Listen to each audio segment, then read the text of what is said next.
পেয়েছি, এই তো মধুর হাড়ি। এমন মধু খেতে পেলে আর যাব না বাড়ি। হি হি হি হি হি।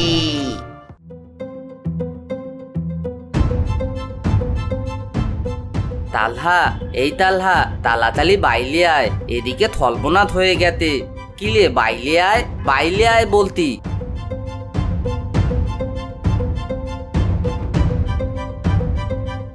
এ কি রে সবুজ, এত সকালে তুই এখানে?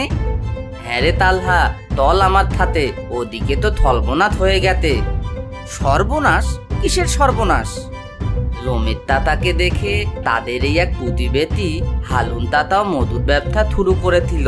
কাল রাতে হালুন তাতালো থব মধু তুলি হয়ে গেতে।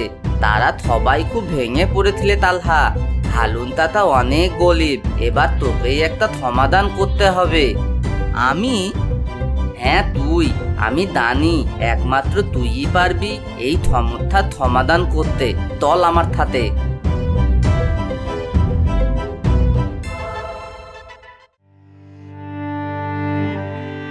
হায় হায় হায়, আমার সর্বনাশ হয়ে গেছে। এবার যে আমি পথে বসবো, আমার সব টাকা যে ওই মধুতেই শেষ হয়ে গেছে। কেঁদো না হারুন ভাই, কেঁদো না। যা যাওয়ার তা তো চলেই গেছে, এবার আমাদের শক্ত হতে হবে।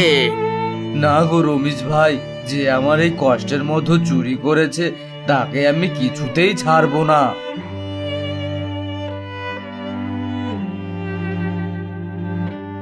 এই যে লমিত তাতা, আমি তালহাকে নিয়ে এসেছি।